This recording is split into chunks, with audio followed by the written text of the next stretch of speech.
Hi guys, and welcome back to The Frazzled Sociologist. As you guys know, in this series at the moment, I'm slowly working through a selection of questions from the 3 papers that you guys are likely to see in your exam. So this is the 6-mark question from the May 2020 Paper 1 at Education. Okay, so outline 3 functions that the education system performs for society. This should immediately be screaming to you, I need 6 sentences. I need PE times 3, and I should be looking at 6 minutes. Okay, if you are looking at this question and thinking I would need longer than 6 minutes, then you really need to work on your timing. You need to be saving as much time as you possibly can for your bigger, chunkier questions. Okay. Now, outline 3 functions that the education system performs for society. I also want you to pay really close attention to what it is the question is actually asking you to discuss, okay? Because when you're in a panic situation, when you're in your exam, you can get really overwhelmed really, really quickly, and you need to make sure you're actually answering the question, or you risk getting no marks for that question, okay? So ultimately, we know we need to be talking about what it does,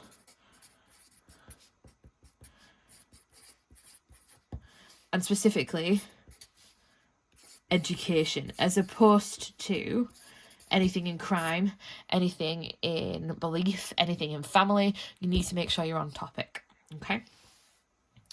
Now, in terms of things that actually perform for society, you guys should immediately be thinking Marxism and functionalism.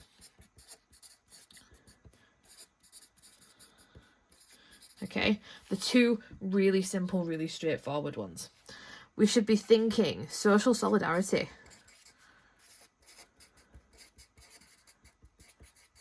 which is obviously functionalism. We should be thinking specialist skills.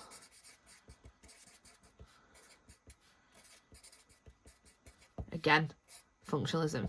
We should be thinking hidden curriculum and what that does. So the idea that you are transmitting a specific ideology. So that's Marxism. The idea that you are maintaining a class divide.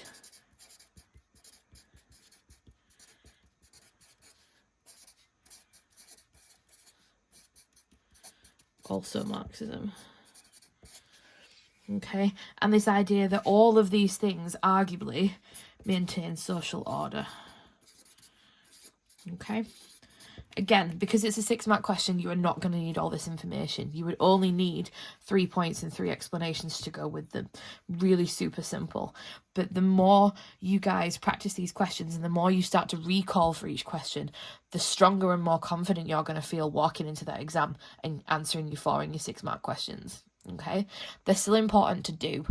They're still important to take note of, because the 4 and the 6 together gives you 10 really solid marks that you should be walking away with very little effort.